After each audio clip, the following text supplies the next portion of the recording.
Welcome to one of the best driving cars in Gran Turismo 7. This is the Porsche 911 GT3 RS 991 from 2016.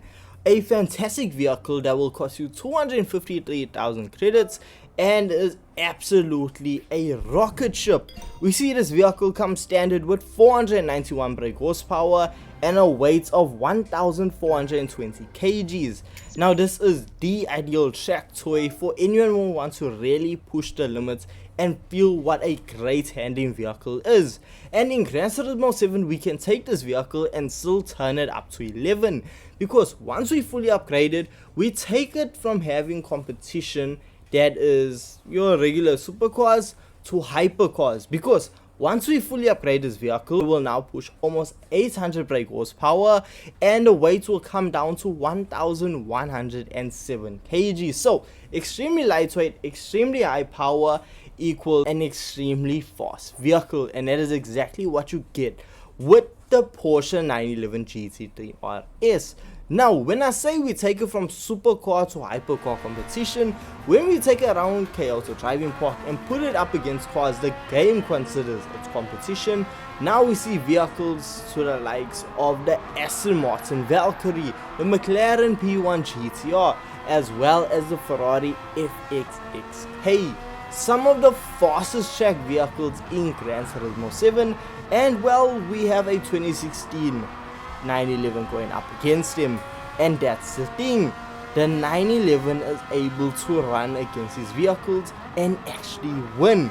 Now I will not be the first one to say, oh, you know what, the vehicle is extremely easy to handle, because that's the thing, when you push a 911 to its absolute limits, you are gonna have to find yourself being able to really hold it in line, because if you're not careful you will find yourself backwards or spinning out and taking out a McLaren P1 GTR just like I did. So if you want to avoid that, make sure you are paying full attention to what you're doing when driving this vehicle, and when you do so, well, you will be able to set blistering fast lap times around whatever circuit you're on.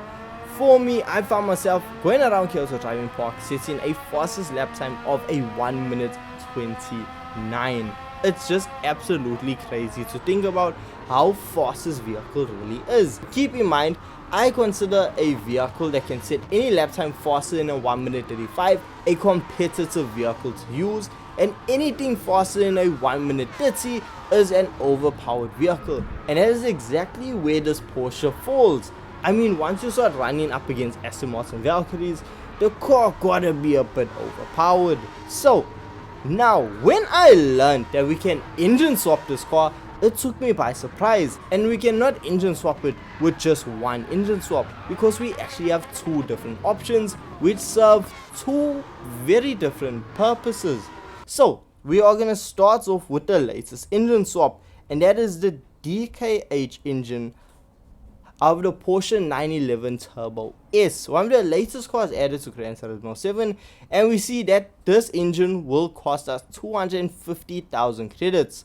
So for another 3,000 credits you could have bought another 911 GT3 RS, but hey, let's see if it's actually worth engine swapping. So once we swap the engine in and take it on over to the tuning shop, well, we see a massive improvement in the output of power, because once we fully upgraded, we are left with 1,061 brake horsepower in a vehicle that weighs 1,114 kgs. So we didn't gain that much weight, but we gained so much power. So coming down Kyoto Driving Park straight away, it is a literal rocket. We see ourselves travel well over 300 kilometers per hour before we need to slam on the brakes. So when slamming on the brakes, the vehicle stopped quite well. I didn't feel any understeer going around the first corner, and well, the vehicle just handled itself. But then as I kept going, I found, okay, the rear end steps out. Under our braking, we actually feel the back end get a bit floaty and it wants to overtake itself. So that is something you do need to watch out for. The 911 does want to just have that rear end overtake you, and that's something that you do not want. But hey, once you do get the vehicle in line and understand what it wants from you and how to drive it to really get the best time out of it, well, you will find yourselves now setting a fastest lap time of a 1 minute 27 second lap around the circuit, which is just absolutely insane. And the crazy thing about it is that wouldn't have even been my perfect lap. If I set my perfect lap, I would have set a 1 minute 26 second lap time, which is just absolutely crazy. So this vehicle is very fast, but it does have a downfall, and that's when it comes to fuel consumption. This vehicle is quite thirsty, and this is where the second engine swap comes in, because the second engine swap we see is a M97/80 911 engine. Now this is actually the engine of the 911 GT3 Cup car. This is the official GT3 engine that we can swap into this 911 for 325,000 credits.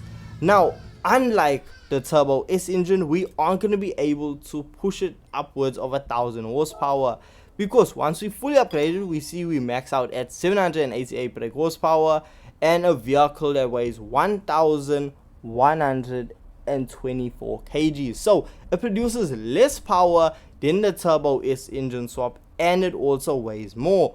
And when it comes to setting lap times, I found myself setting a fastest lap time of a 1 minute 30 second lap, which is actually slower than the standard engine, which I know seems like a downgrade, but where it really shines is when it comes to fuel consumption.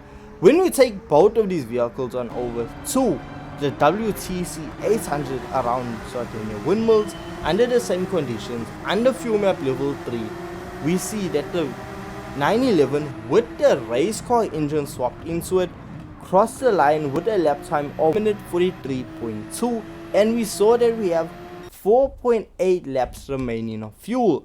Keep that number in mind, 4.8 laps of fuel remaining, because when we jumped into the 911 Turbo S swapped GT3 RS, well, we crossed the line with a 1 minute 42 second lap, so we did set a faster lap time, I will admit that.